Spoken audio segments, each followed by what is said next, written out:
Wathi uMthandeni kuphambana ama-voice, i-voice yesigoro yangena kuma-yoghurt, i-yoghurt yangena kwisigoro emncokolisa laphayana kule album agcina ukuyikhipha uThandazani eyahamba kahle kakhulu online.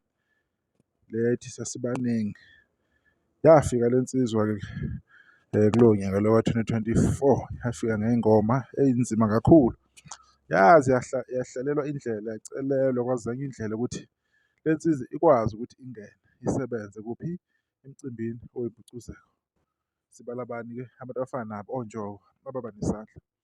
Sanibona siyanibingelela, this is Ndovana Sotho TV, la i-channel esikhuluma nanoma ngani ngasiphi isikhathi okuthinta kakhulu umaskandi. Lapha uThandazani SA, insizwa kaMncube lapha ku-Facebook. Ngithe akusenyula bafana bami, azilime ziye kulo itshe 1 August 2025 kunjalo. Uhamba nobani laphana noShwi Jikelo Mfoka Msezane. Kunze Dulayo release laphana-ke umsebenzi omusha owakhe, asazi noma i-single or i-EP. Ubona phela sekuphuma ukuthi umuntu uzokhipha kanjani, kodwa-ke ngiyathemba ukuthi i-album ngoba yasebenza kahle le nsizwa ngalesi sikhathi. Lona umsebenzi wayo nje eyagcina ukwenza before ikhiphe i-album owahamba kahle kakhulu, omuhle ngale ndlela le eyokuthi abantu baze bam-recognize ukuthi kunomuntu onjengaye, kunomuntu one-talent la kumaskandi, right.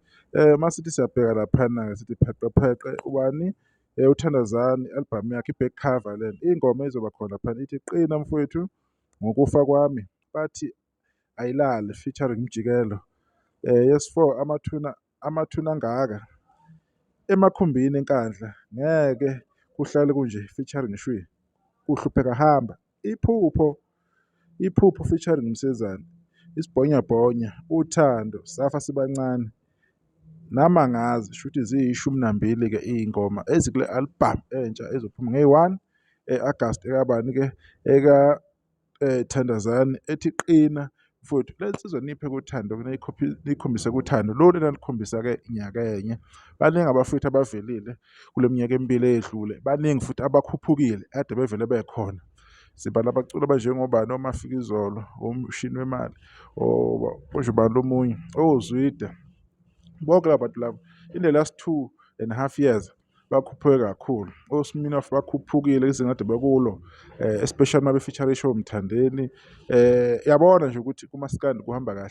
Angisayiphathi-ke yoMenzi, uMenzi bevele aziwa-ke, kodwa-ke this year ukhuphuke ngenye indlela, hhayi indaba yokudlala. Siyakhumbula ngesikhathi ephuma ekhampanini yakhe uze wakhipha enye i-EP ngoba usulimele umsebenzi loyana ayewukhiphe neNsikethonga, waphinde wenza omunye umsebenzi. Kodwa this year uMenzi hhayi wenze ey'bukwayo online, uhamba kahle kakhulu. Sithembe le nsizwa nayo ukuthi-ke izokwenza kahle kakhulu ngoba bakhona nobani igeza lendala abakhiphile imisebenzi yabo omuhle kakhulu. oNjoka, iHobosha, uLimit-ke lokhu ekukhiphile umsebenzi after umsebenzi ngoba uLimit wenza kakhona bafowethu. Siyibona kakhulu yansizwa. Nabo oThandazani kuleyo equation siyabafaka, siyababala ukuthi ningabakhohlwa, ningabalibali bakhona. Angazi nomThandazani uyawenza ama-single esikhathini esedlule nabanye abafowethu noma khona pha asebenza khona before i-album yakhe. If akakwenzi lokho athi ukukuzama kuyomsiza kakhulu, kuyokhanda ubudlelwano obuhle nezinye iy'nsizwa or nezinye iy'ntokwazi khona lapha endimeni ukuze nabanye abantu bebefamiliar naye. Uyaziwa yebo, kodwa kumele a-reach-e abantu abaningi because isikhathi la emculweni sithanda ukushayana. If opportunity usayiphethe kumele uyisebenzise kahle ngendlela okuyiyonayona. Sibonge-ke udaba lolu besizolibika lukabani, kaThandazani, insizwa yasenkandla. Isala kahle umsebenzi wayo nge-1 August uyaphuma, niwulindele. Ngiyabonga.